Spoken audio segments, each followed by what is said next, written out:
విజయనగరం జిల్లా గజపతి నగరం police station పరిధిలో ఉన్నటువంటి కొత్తబగ్గం గ్రామంలో దారుణమైన హత్య జరిగింది. ప్రస్తుతం చూసుకుంటే సొంత అన్నదమ్ములే కొట్టుకున్నటువంటి పరిస్థితి కనిపిస్తుంది. అయితే ఈ కొట్లాటలో మద్యం మత్తులో తమ్ముడు అన్నని అతి కిరాతకంగా చంపినటువంటి పరిస్థితి కనిపిస్తుంది. చూసుకుంటే తమ్ముడితో పాటు మరొక ఇద్దరు ముగ్గురు కూడా ఉన్నారంటూ కూడా పలువురు చెప్పుకొస్తున్న పరిస్థితి కనిపిస్తున్నాయి. అయితే ఈ హత్య ఎలా జరిగింది, ఏం జరిగింది, అసలు ఈ హత్య జరగడం గల కారణాలు ఏమిటి, అసలు ఆ గ్రామంలో ఏం జరుగుతుంది అనే విషయంపై మనతో పాటు మాట్లాడడానికి ఆ గ్రామస్తులు యువకులు కూడా మనతో పాటు ఉన్నారు. యువకులతో మాట్లాడే ప్రయత్నం చేద్దాం. చెప్పండి, అసలు ఏం జరిగింది, ఏంటి అసలు ఆ మృతుడు పసుపురెడ్డి శ్రీను ఎలా ఉండేవాడు, ఏంటి మీతో? పసుపురెడ్డి శ్రీను అన్న అతను మాకు చిన్న అవుతాడు. ఆయన సెప్టిక్ ట్యాంక్ ఉంది, ఆయనకి సెప్టిక్ ట్యాంక్ ఉండి బిజినెస్ సెప్టిక్ ట్యాంక్ వ్యాపారం చేసుకునేవాడు. సెప్టిక్ ట్యాంక్ వ్యాపారం చేసుకుని బాగానే ఉండాడు. 5 కూతుర్లు ఆయనకి, ఒక కొడుకు. వాళ్ళందరినీ అతనే ఒక్కడే పెంచుకొని వచ్చేవాడు. అతని కష్టం మీదే ఆ సెప్టిక్ ట్యాంక్ వ్యాపారం చేసుకుని బతికేవాడు. మరి నిన్న నైట్ మాకు ఏమైంది కాల్ వచ్చింది, ఇలాగ వచ్చే ఏ టైం జరిగిందని అడిగితే ఇలా పేక్ కోసి చంపిస్తారు రండి అని చెప్పి మాకు చెల్లి అవుతుంది. అది ఫోన్ చేసి ఇలాగని అక్కడికి వెళ్ళాం. అక్కడికి వెళ్ళేపాటికి ఒక పక్కన పేక్ ఇక్కడి నుంచి ఇక్కడ వరకు పేక్ కట్ చేసి మెడ మీద గట్ట అతి కిరాతకంగా పొడిచి చంపేశారు. చంపేసి ఒక 20-30 మెడ మీద 20-30 పూట్లు ఉంటాయి. ఈ పొట్ట మీద పొడిస్తే ఇవన్నీ పేగులు గట్టన్నీ బయటకు వచ్చేసాయి. ఇది ఇక్కడ నుంచి ఇక్కడ వరకు మనకి కట్ చేస్తారు ఏకంగా. ఇదంతా నెక్ కూడా కట్ అయిపోయింది, లోపల కట్ అయిపోయి అక్కడ పడి ఉంటే అంబులెన్స్ ఫోన్ చేసి చనిపోయాడనే వ్యక్తి వాళ్ళకి తెలియదు. అంబులెన్స్ ఫోన్ చేస్తే 1.5 గంట అయినా పోలీసులు కానీ అంబులెన్స్ వాళ్ళు కానీ ఎవరు కనీసం రెస్పాండ్ కూడా అవ్వలేదు. మేము ఇక్కడ విజయనగరం నుంచి అక్కడికి వెళ్ళి అక్కడ ఒక అరగంట వరకు ఉండి అది తీసినా సరే అప్పటికి కూడా ఎవరో రాలేదు. అప్పుడు తీసుకెళ్ళి గవర్నమెంట్ హాస్పిటల్లో చెక్ చేపిస్తే అప్పటికే ఎప్పుడో చనిపోయి 1-2 గంటల ముందే చనిపోయాడు అని చెప్పారు. చెప్పేపాటికి అక్కడ పోలీసు వాళ్ళు కూడా వచ్చారు. పోలీసు వాళ్ళు వచ్చి మేము దారి మధ్యలో వస్తుండగా చనిపోయాడు ఏవో రాస్తున్నారు. మేము చెప్పింది అయితే వాళ్ళు రాయట్లేదు, వాళ్ళు ఇష్టం వచ్చింది వాళ్ళు రాసుకుంటున్నారు. మేము ఏదన్నా మాట్లాడుతుంటే మీకేం తెలియదు పక్క వెళ్ళిపోండి అంటున్నారు. బాడీని తీసుకొచ్చి నైట్ నుంచి ఇక్కడే ఉంది, కనీసం ఒక్కరు కూడా రెస్పాండ్ అవ్వట్లేదు. ఇప్పటికీ కూడా ఒక పోలీసు కానీ ఎవరు కానీ ఇక్కడికి ఒక్కరు కూడా రాలేదు. ఏమన్నా స్టేషన్ దగ్గరికి వెళ్ళి అక్కడికి వెళ్ళి మా వాళ్ళు ఏమైందండి బాడీ అక్కడ ఉండిపోయిందని అడుగుతుంటే మీకు పక్క వెళ్తారా మీకు తగలాలన్నట్టు మాట్లాడుతున్నారు. వాళ్ళందరూ సాక్షి టీవీ వాళ్ళు రాత్రి న్యూస్ రాసుకున్నారు. ఆ న్యూస్ రాసిన వాళ్ళు కూడా ఏమన్నారంటే మేము ఒకలాగా చెప్పాం కానీ దానికి ఆపోజిట్లో రాశారు. మొత్తం అంతా ఏదో మద్యం మత్తులు 2 అన్నదమ్ములు తాగి కొట్టుకొని చనిపోయారు అన్నట్టు రాశారు. అక్కడ జరిగిన సిచ్యువేషన్ వేరు, అసలు వీళ్ళు చేసింది వేరు. పోలీసు వాళ్ళ దగ్గరికి వెళ్తే వాళ్ళు పట్టించుకోవట్లేదు. 5 కూతుర్లను పెట్టుకుని అతను బతికేవాడు. ఇప్పుడు అతను అన్యాయంగా చంపేసి అతి కిరాతకంగా చంపారు. ఏదో మన సీరియల్స్లోనే ఇక్కడ మనం చూస్తుంటాం ఇలాంటివి. అంత దారుణంగా ఇక్కడి నుంచి ఇక్కడ వరకు కట్ చేసి అంత భయంకరంగా చంపారు. ఇప్పుడు వాళ్ళకి ఏం చేయాలనేది మనకి అర్థం కాదు.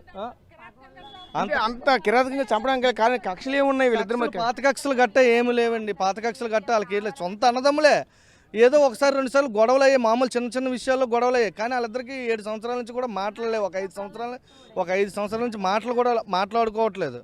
వాళ్ళకి గొడవలు కూడా పెద్ద గొడవలు ఏట్లేవు. అన్నదమ్ముల మధ్య గొడవ అంటే ఏదో కొట్టుకుంటారో తిట్టుకుంటారో ఒకటి అయిపోతారని అనుకుంటారు ఎవరైనా సరే. కానీ అతి కిరాతకంగా పేక అంత దారుణంగా కట్ చేసి చంపాల్సిన అవసరం ఏమొచ్చిందో కూడా తెలియదు మనకి. మరి ఎందుకు చంపాడో కూడా తెలియదు. ఒకరే కాకుండా 2-3 కలిపి చంపారు అంటున్నారు. ఒకరే కాదన్న, ఒకరైతే అంత మనిషిని చంపలేరు. ఈయన కూడా బాగా కొంచెం మంచి పర్సనే. అంత చిన్న 1-2 చంపిన మనిషి కాదు, నలుగురు చంపారని చెప్తున్నారు అన్న. అక్కడ గ్రామస్తులు అయితే 4 మనుషులు చంపారని. ఒకళ్ళేమో పసుపురెడ్డి శ్రీను చంపింది చంటి వాళ్ళ తమ్ముడు, వాళ్ళ ఆవిడి, వాళ్ళ కొడుకు, ఇంకొకరు ఎవరో అక్కడ ఇంకొక ఆయన ఉన్నారంట. మొత్తం 4 కలిపి పట్టుకొని పేక్ కోసి చంపేసి పక్కన డ్రైనేజీలో పాడేశారు. పక్కన డ్రైనేజీలో పారేస్తే వాళ్ళ కూతుర్లు ఏడుచుకుని మా నాన్న చంపేస్తున్నారని చెప్పి ఎవరో చెప్పగానే పరిగెట్టుకుంటూ ఆ కూతుర్లు మా పిన్ని అలా నడుచుకుని వస్తుంటే వీళ్ళు కత్తులు కర్రలు పట్టుకొని వీళ్ళు వాళ్ళు పక్కనే వెళ్తుంటే దానికి రక్తం అలా కారుతుంటే ఏటి ఇలా రక్తం కారుతుంది, మా నాన్న ఏం చేశారు మీరంటే మీ నాన్న అక్కడ చంపి పాడేసాం, వెళ్ళి చూసుకో, వెళ్ళి అక్కడ నెతుక్కో అని చెప్పేసి గుండెల మీద తన్ని అక్కడికి వాళ్ళు వెళ్ళిపోయారు. స్టేషన్ నుంచి పోలీసులు వచ్చి ఇలా చేశారు. లాస్ట్కి ఇప్పటికీ కూడా ఎవరో రెస్పాండ్ అవ్వట్లేదు. చూసాం కదా, ఇంకా ఇక్కడ వాళ్ళ బంధువులు కూడా కన్నీరు మున్నీరు అవుతున్న పరిస్థితి చెప్పండి అసలు అది మీకు ఏమవుతుంది? చంపినా ఎవరు ఎందుకు పట్టించుకోవట్లేదు? మేము పరాయాలు మాకంత బాధ ఉంటే సొంత అమ్మ తమ్ముడు కలిపి అంత కిరాతకంగా చంపాల్సిన అవసరం ఏముంది? అతను ఏం చేసినా వాళ్ళకి అంత అన్యాయం చేస్తే సొంత వాళ్ళని చంపడం ఏంటి? పోలీసులు ఎందుకు పట్టించుకోవాలి?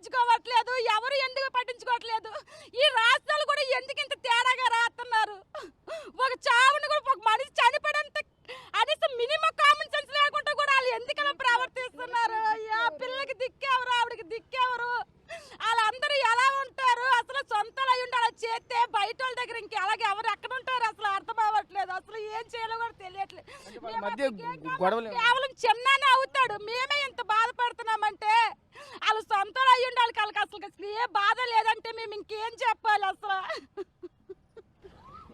అంటే ఈ గొడవలకు ఫస్ట్ కారణం ఏంటమ్మా? ఏం జరిగింది అసలు? వాళ్ళకి ఏ గొడవలు ఉన్నాయి మాకు తెలియదండి. మాది ఆ ఊరు కూడా కాదు. మా చిన్నాన్న ఎప్పుడన్నా మమ్మల్ని చూస్తాకు వచ్చేవాడు. మా పిన్ని, మా అమ్మోళ్ళ చెల్లి, మా చిన్నాన్న వేరే కాస్ట్, మాది వేరే కాస్ట్. ఎప్పుడన్నా చూస్తాకు వచ్చినప్పుడు మాత్రం చెప్పేవాడు, మా అమ్మ మా తమ్ముడు నేనంటే పడదమ్మా, ఎప్పటికన్నా నన్ను చంపేస్తే నాకు శోభంటే వస్తే వాళ్ళిద్దరి చేతిలోనే వస్తుంది అనే చెప్పేవాడు మా చిన్న. అలాగనే బాధపడేవాడు. మేము చెప్పేవాళ్ళం, చిన్న అలాగ ఉన్నప్పుడు నువ్వు అక్కడ ఉండొద్దు, ఇక్కడికి వచ్చి ఇక్కడ ఉండంటే నా ఇల్లు ఒగ్గేసి నేను ఎక్కడికి వస్తానమ్మా, నా ఊరు ఒగ్గేసి నా చిన్నప్పటి నుంచి నేను ఇక్కడే ఉన్నాను, నేను ఇక్కడే ఉంటానని ఉండిపోయి ప్రాణం తీసుకున్నాడు మా చిన్న. అంతేనండి.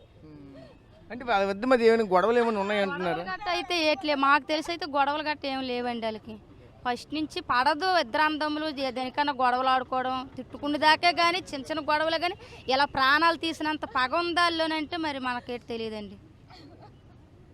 సో చూసాం కదా, చాలా ఆవేదన చెందుతున్న పరిస్థితి కనిపిస్తుంది. అయితే మా చిన్నలు నాకు పెద్దలు అవుతారు, అలాంటిది మేమే ఎంత బాధపడుతున్నాము. అలాగే సొంత కన్న పేగులు అయితే ఉన్నారు, వాళ్ళంతా కూడా కట్టుకున్న భార్య ఉన్నారు, అంతా కూడా కన్నీరు మున్నీరు అవుతున్నారు. అసలు ఏంటి పరిస్థితి?